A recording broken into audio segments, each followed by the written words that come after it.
Hola, bienvenidos sean todos ustedes a este nuevo episodio del podcast, un tema muy interesante que vamos a estar presentando para conocer quiénes son nuestros profesores en la institución. En esta oportunidad tenemos a nuestro queridísimo invitado, el hermano John Cuarán, el decano académico IUO, coordinador de la institución también. Un gusto tenerlo aquí presente, mi hermano. Bienvenido sea. Gracias, igualmente es un gusto poder compartir un nuevo podcast. Siempre es un gusto, de verdad que sí. ¿Qué tal? ¿Cómo le ha estado? ¿Sí? ¿Le ha recibido bien toda la semana? ¿Ha estado perfectamente? Sí, gracias a Dios, todo muy bien, avanzando ya, casi terminando esta semana. Ah, buenísimo, excelente. Bien, este tema es bastante interesante porque vamos a indagar un poquito en su vida personal. Ay, no puede ser, hermano. Así que espero que se prepare para lo que vamos. Las preguntas que se vienen, que es solamente en realidad para conocerlos, porque muchas veces, bueno, yo fui estudiante y mi perspectiva como estudiante, verlos a ustedes aquí con profesores, dando las clases era imperfección, lo más santo de lo santo, y poco se da a conocer que en realidad todos seguimos siendo personas que sufren dificultades, que pasaron por sus procesos hasta llegar al punto en el que están. O sea, el llamamiento de Dios ha pasado por muchos procesos y la única manera en que nosotros nos damos cuenta de ese tipo de detalles es a través de la retrospectiva. Cuando nos ponemos a analizar todo lo que ha sucedido en nuestra vida y decimos, Dios es realmente maravilloso con nosotros. Amén. Entonces, mi hermano, ¿qué podría contarnos acerca de su vida? Empecemos desde el principio. Claro, desde el principio. Comencemos desde el principio. Estuve pensando cuando me plantearon la opción de hacer un podcast acerca de mi vida. Dije, oh, qué raro. Me voy a sentir muy, muy incómodo porque hay gente más interesante para entrevistar y realizar un podcast. ¿Por qué no invitaron, no sé, a Dante Gebel, el Papa Francisco? Es que tiene la agenda muy ocupada. Farruko, Daddy Yankee, que se convirtieron al cristianismo. Entonces, desde ahora les voy a anticipar que mi vida no es muy interesante, pero está bien, estoy bien compartiendo algunos aspectos de ella. Eso. Perfecto. Entonces, acerca de mi vida, ¿cómo comienzo planteando, iniciando? ¿Cómo fue que llegó, qué momento en su vida fue que lo hizo dedicarse a la obra de Dios? Bueno, nací en una familia cristiana, entonces todo mi ambiente, el contexto ha estado rodeado de los hermanos en la fe, de las hermanas en la fe, de las actividades en la iglesia. Así que desde mi niñez, desde los recuerdos que tengo, siempre he estado participando de campañas de evangelismo, de conferencias. Entonces, prácticamente la iglesia y la experiencia cristiana y de seguir a Jesús ha sido desde mi niñez, desde mi juventud. ¿Qué edad aproximadamente? ¿O directamente desde que nació? Desde que nací, sí. Tengo entendido que vendría a ser la tercera generación de cristianos en mi familia. Los primeros en convertirse, en seguir a Jesús, fueron mis abuelos, después mis padres, y de allí está la generación que me corresponde. Qué interesante. Entonces esa es la razón, la forma como Dios ha utilizado a mi familia en mi vida para permitirme estar ahora en la obra del Señor. Ahora, hablando de una forma a tiempo completo en la obra del Señor, a los 21 años presenté mi carpeta para ser aceptado como estudiante en la EQEP y unos meses antes de mi graduación ya recibí la invitación para trabajar en el campo misionero y de allí en adelante hasta el tiempo de ahora Dios me ha permitido estar a tiempo completo en su obra, ya más de 20 años. Bastante tiempo. ¿Cuánto tiempo más o menos transcurrió desde que usted se graduó del EQEP hasta que empezó a formar parte del facultad, por decirlo, de los encargados aquí como profesora en EQEP? Para llegar a formar parte de facultad, como miembro de la facultad, sería unos 6 años. 6 años como miembro de facultad, de las autoridades, profesores y profesoras de la institución. Pero antes de eso ya estaba enseñando el curso, aquel entonces el curso de gramática. Entonces ocasionalmente, una vez a la semana yo viajaba desde el lugar donde me encontraba a tiempo completo trabajando en el campo misionero e ingresaba aquí a la ciudad de Quito y enseñaba el curso que me fue encargado. ¿No se imaginaba en ese entonces que iba a estar a tiempo completo aquí en la institución? No, realmente no me imaginé que después tendría la invitación para llegar a formar parte de facultad y a tiempo completo como profesor. Realmente no pensé eso. Bastante tiempo. Más o menos ya cuánto tiempo tiene, 20 años me dijo en el campo del ministerio. Como en el campo de misionero, sí, estamos hablando de 22 años. En todos esos 22 años, ¿cuál diría usted que fue la experiencia que más le impactó espiritualmente? Estuve pensando principalmente en una experiencia ya en el campo misionero. Cuando fui aceptado como estudiante de la EQUE, para ese entonces ya estaba casado, entonces tengo mi esposa, mis 2 hijas. Entonces nos graduamos y fuimos al campo misionero. Y en el campo misionero, junto a mi esposa Laura, comenzamos a enfrentar un desafío, un reto muy grande. Y esto fue que con el pasar del tiempo nos sentíamos muy cargados, muy cansados, cargados de trabajo ministerial. Entonces, esto produjo que yo descuidara a mi familia, porque me sentía tan ocupado en el ministerio, realizando evangelismo, preparando sermones, enseñando a la iglesia, visitando a los hermanos de la congregación, realizando grupos pequeños, trabajando con los jóvenes de la iglesia y también trabajando con los niños de la comunidad. Esto llegó a un momento en que, aunque con mi esposa nos compartíamos el mismo trabajo ministerial, nos mirábamos en la mañana, a veces en el transcurso del día, ya regresábamos en la tarde, en la noche, ya solamente para descansar y organizarnos para las siguientes actividades del día que venía.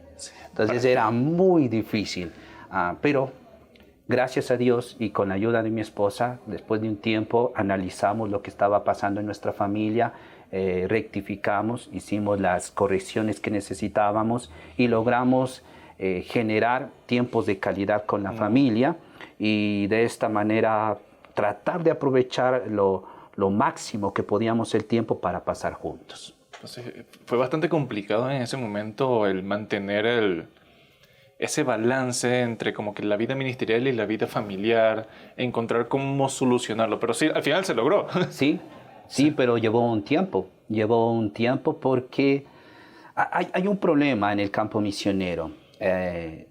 Equivocadamente los ministros pensamos que entre más trabajo estamos haciendo en el campo misionero, estamos glorificando a Dios, pero descuidando al primer y principal ministerio que tenemos, que es la familia. Uy, sí. Entonces llegó un momento en que Dios puso ante mí una pareja de hermanos que yo amo mucho y respeto, y me hizo recordar esto que yo había olvidado, que el principal y primer ministerio que tengo, que Dios me ha encargado, era mi familia. ¡Qué maravilloso! Sí, toma bastante tiempo darse cuenta de ese tipo de cosas, porque sí, uno se imagina cuando recién sale al campo ministerial, al campo misionero, que eso es lo único que importa, que eso es el único enfoque, que eso es lo único que hay que hacer, porque soy siervo de Dios, porque tengo que cargarme con esto, porque yo todo lo puedo, porque para eso me preparé, pero se olvida de las cosas importantes también para la vida personal de uno. Claro, y a esto se suma en que un hombre muy joven, mi esposa también muy joven en aquel momento, entonces teníamos toda esa energía y queríamos estar, que todo el tiempo esté copado, lleno con las actividades del ministerio. Pero ya con el pasar del tiempo eso va afectando en la familia en este caso. ¿Cómo diría usted que ha cambiado la relación con Dios a través de todo este tiempo?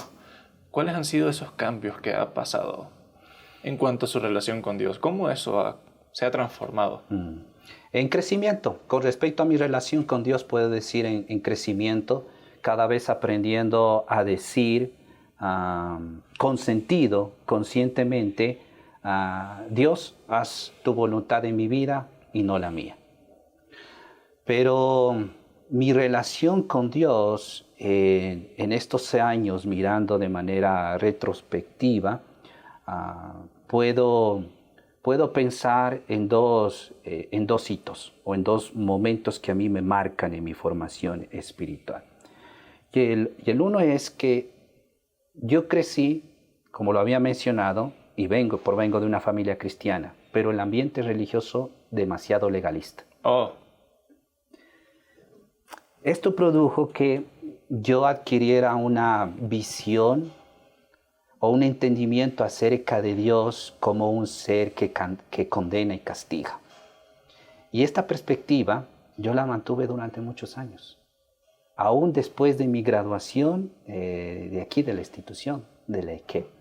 Fue a la edad de 24 años, recuerdo que mi esposa Laura estuvo cumpliendo años, entonces uno de sus regalos fue un libro y siempre yo he tenido ese placer, ese gusto de leer libros. Entonces cuando a ella le regalan este libro yo lo quedo observando con mucha atención. Se terminó la fiesta de cumpleaños, ella lo dejó sobre la mesita de centro de la sala. Y le digo, Laura, ¿va a leer ese libro? Sí, en otro momento. Entonces, ¿está bien si yo lo agarro y lo leo? Claro, sigue. Agarré el libro. Este es titulado El Jesús que nunca conocí, de Philip Yancey. Sí. Y me enganché, que en ese mismo momento lo terminé. No sé cuánto tiempo me llevó, pero lo terminé. Fue desde la primera página, quedé enganchado, me sentí tan identificado con la narrativa de parte del autor, y la cercanía con el contenido, porque la vivencia de este autor y de otros ejemplos que él citaba se acercaba mucho a lo que estaba pasando en ese momento en mi realidad espiritual, que mi fe estaba en Dios, pero era un Dios distante, un Dios que para mí era un Dios como un jefe. Sí. Y con el contenido de este libro logré cambiar y entender que Dios es mi Padre y que me ama. Eso me cambió. Recuerdo tanto que fue el impacto del contenido de este libro en mi vida que yo terminé muy conmovido y agradeciendo por la manera como Dios había obrado a través de ese libro. Son cambios bastante impresionantes los que hace. He leído el libro y es buenísimo. Sí, muy bueno. Da una perspectiva muy distinta y una que uno no piensa en realidad en cómo fue Cristo en ese momento, en esos tiempos. Y es bastante impresionante. ¿Hay algún momento que usted haya podido notar la mano de Dios obrando en su vida a través de todo este tiempo? ¿O fue ese momento en el que usted dijo, tuvo que ser Dios? No, básicamente en todos los acontecimientos, sucesos de mi vida, yo veo la mano de Dios. No tengo realmente un momento impactante o traumático que pueda compartir. Yo sé que hay testimonios de parte de diferentes hermanos y personas que dicen, wow, cómo Dios los cuida, cómo Dios los protege. Pero como lo dije al principio, mi vida no es tan interesante. Entonces yo considero que todos los acontecimientos, sucesos en mi ser, en mi vida, en mi familia, es Dios obrando. Sí. Uno de los momentos en los que yo, en retrospectiva, noto que fue la mano de Dios obrando en mi vida fue para cuando Él me estaba llamando a ser cristiano, para cuando me iba a convertir. En esos tiempos yo no tenía nada, no era nadie, no tenía metas, no tenía proyectos, no tenía absolutamente nada. Y de la manera más azar del mundo conozco a quien ahora es mi esposa, que en ese momento no teníamos nada, ni intención de nada, y ella me lleva a la iglesia y ahí es cuando empiezo yo a conocer de Dios. Y desde ese entonces yo noto un giro completamente abrupto del proceso de mi vida, de lo que yo era antes y lo que soy ahora. Entonces esos son momentos así que impactan realmente. ¿Cuál sería un principio bíblico que usted se aferre a él y le ayude a soportar cualquier prueba que se le avecine durante toda su vida? El principio que me ha permitido sostenerme y seguir adelante, caminando, siguiendo a Jesús y caminando junto a Jesús, es comprender que el mejor lugar para estar es a los pies de Cristo. Y por eso me encanta esta porción bíblica, esta narrativa que encontramos en Lucas, el capítulo 10, versículo 38 al 42.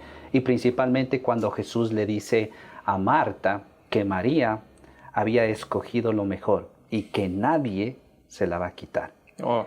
Y lo mejor en mi vida, y que nadie me lo va a quitar, es Jesús. Es Jesús para mí. Esto también me hace recordar la narrativa de Marcos, el capítulo 5. En Marcos, el capítulo 5, se presenta la historia de 3 personas. Y estas 3 personas tienen algo en común con respecto a su acercamiento hacia Jesús. Entonces, está el endemoniado, está Jairo, y está la mujer que sufrió flujo de sangre por 12 años. Y cuando se acercan a Jesús, se postran a sus pies. Se postran porque reconocen que Jesús es victorioso sobre Satanás, sobre la muerte y sobre la enfermedad. Entonces, esto a mí me lleva a concluir que aquel causante de parte de los sufrimientos, de las pruebas en la vida, Satanás, ya ha sido derrotado por Jesús. Aquello que ocasiona parte de nuestro sufrimiento en la vida, que es la muerte, esto ya ha sido derrotado por Jesús. Y las enfermedades que nos angustian cuando tenemos que enfrentarlas en nuestro propio cuerpo o tenemos que ver a alguno de estos seres amados pasando por un momento difícil, también ya han sido vencidas por Jesús. Así que el mejor lugar para estar es a los pies de Cristo. Eso es lo que a mí me ha sostenido. Amén. Ahora, quiero volver a retomar el tema de la escuela quiteña y el momento en el que usted se acerca. Porque siempre es importante conocer estos detalles. ¿Recuerda durante sus tiempos de estudiante cuál fue ese profesor más rudo que usted dijo, uy, yo no pude con él, o la materia más complicada que tuvo? Mis profesores, todos... Desde mi experiencia como estudiante en ese momento, excelentes. No siento que ninguno haya sido duro, al menos yo no recibí su trato, sus exigencias académicas, no los recibí como algo duro, imposible de hacer. Pero sí, en especial tengo un recuerdo por uno de los profesores en que me desafió a mejorar y vio en mi potencial. Y ese fue el profesor de gramática. En ese momento era el curso de gramática, lo que ahora se llama el curso de redacción escrita y expresión oral, o redacción académica también. El hermano Leoncio Salvador. Okay. Cuando llegué a la institución, esta era una de las áreas más débiles que yo tenía, la redacción y la ortografía. Entonces era tan gracioso que cuando escribía un párrafo de 40 palabras, el hermano era capaz de encontrar 80 horrores ortográficos. Ese era mi nivel de redacción y de ortografía. Pero el hermano muy amoroso, respetuoso, miró en mi potencial. Y él tenía una metodología anticuada, pero que en lo principalmente me ayudó mucho. Entonces, por cada error ortográfico, él me mandó a repetir 100 veces esa palabra. Okay. Así que yo llegaba a casa con un montón de papel y agarraba esas 80 palabras con equivocaciones ortográficas y las comenzaba a repetir en caligrafía. Entonces, mi trabajo era como hasta las 2, 3 de la mañana terminaba, porque ya al siguiente tenía que entregarlo. Así que un recuerdo muy bueno de eso y de la manera como el hermano me ayudó a superarme es este callo que tengo acá. Este callo se debe a todo el tiempo que pasé haciendo caligrafía, repitiendo cada uno de los errores ortográficos que tenía. Y me ayudó mucho. Finalmente, al segundo año me había superado tanto, tipo un ex estudiante de la IKEB, que ahora es pasante aquí en la institución, Luque, y el hermano estaba sorprendido, entonces me felicitaba y me decía, John, mira, es increíble lo que tú puedes hacer. Tengo un admirador en la institución, sí. Entonces. Y esto me llevó a futuro, después de lo que me gradué, me llevó a futuro a ingresar nuevamente a la universidad y estudiar la carrera de lengua y literatura. Ah, buenísimo. Y es por la carrera de lengua y literatura también en que recibo la invitación para llegar a ser uno de los profesores de gramática, del curso de gramática en ese tiempo, que ahora es diferente. ¿No sabía eso de usted? Sí valió la pena el podcast. Y entre todos esos momentos que vivió en la institución, ¿cuál fue el más complicado o difícil de todos esos? Sí recuerdo uno en particular. No, considero que no, gracias a Dios no tuve ningún momento difícil, complicado aquí en la institución. El ambiente, me sentía muy bien con el ambiente aquí en la IKEB Internacional.